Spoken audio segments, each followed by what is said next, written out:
Now, one of the machines responsible for creating the 4.5-mile tunnel between Old Oak Common and Euston has finally broken ground. The tunnel boring machine, named Madeline, was switched on by the Chief Secretary to the Prime Minister, who called it a brilliant moment. But the HS2 project has been shrouded with delays and massive overspends, with the future of the new central London station still uncertain. Our political correspondent Simon Harris reports. Euston has been a building site for almost a decade. The new station for HS2 should have opened this year, but there's no sign of it yet. The construction work is on hold and traders in nearby Drummond Street have been left in limbo. Currently, right now, we only have evening trade. We completely lost daytime trade because of all the knockdown of the towers, which we used to rely on heavily for lunchtime trade, morning trade. But 4.5 miles away at Old Oak Common, a glimmer of hope. Two government ministers were below ground to officially start the giant tunnelling machine which will take the railway to Euston. For the tunnelling team, it's an exciting milestone. HS2 is one of the biggest projects that Europe has seen in the last few years. And I'm really excited to be on this project because my background is in tunnelling as well. Some of my professors at uni, they worked on the Channel Tunnel, and I'm really grateful to be a part of HS2. But despite the start of tunnelling, there are some big unanswered questions about what's going to happen at Euston. There are still no detailed plans for the new station, so no one knows what it'll look like or how much it will cost. And the biggest question of all is, when will it open? I'm very, very confident that this railway will get to Euston, and when it does, there'll be a station there that not only serves the new railway and Network Rail, but also creates massive amounts of growth, jobs and homes in what is the biggest undeveloped area of central London. What's your best guess to when the trains will get there? 2030s, 40s or 50s? No, I don't guess. I'll listen to Mark Wilde.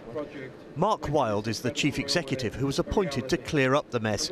He spent a year working on a revised timetable and new budget. The last estimate was £66 billion at 2019 prices. The new chief executive have been resetting the budget that we'd inherited from the last government.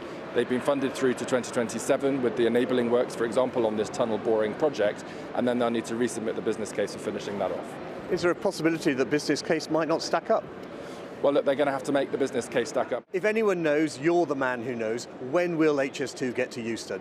Well, I could tell you when these tunnel boring machines will get there. They'll get there within the next 18 months. What about the trains? Well, we are resetting HS2. Been a year's worth of work to put everything back into the right sequence. It's expected the revised cost and delayed opening date will be revealed later this month. Simon Harris, ITV News, Euston.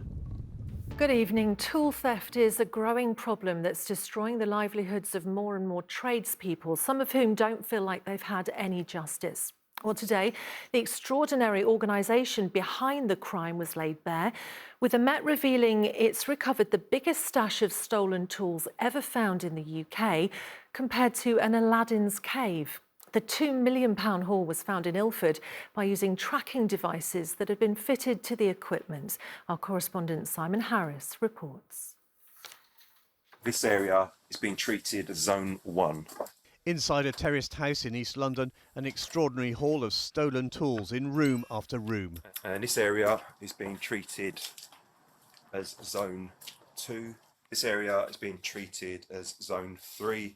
The Met said it was one of the largest collections of stolen tools ever recovered, estimated to be worth £2 million. The police raid came after a construction firm reported the theft of expensive equipment from a site at Tilbury in Essex. Some of it had been fitted with a tracker, which led detectives to a house at Hickling Road in Ilford. You're in that address. I suspect that you are one of the people that are handling those stolen tools, OK? So you didn't have to say anything, but you may have... Police arrested 2 suspects at the house and a third at another address where more tools were found. I don't know who you are.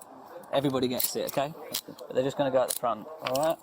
Then began the huge task of clearing the house. They were here for about 7 or 10 days, I'm not sure, roughly 7, 10 days. But there's a big lorry park here every day, just loading up the tools, unloading it, coming back, just going on like that. They were here 24/7, police.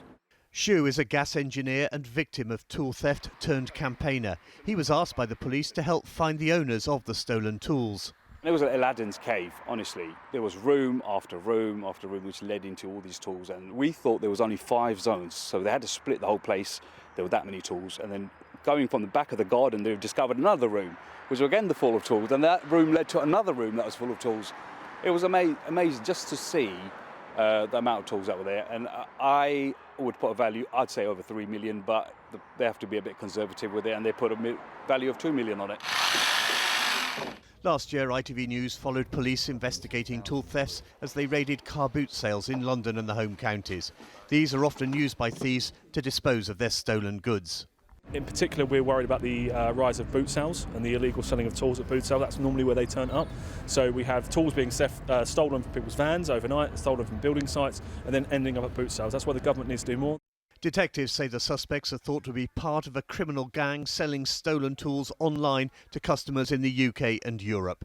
They've been released on bail. Police are now trying to reunite some of the 10 lorry loads of tools with their owners. Simon Harris, ITV News, Ilford.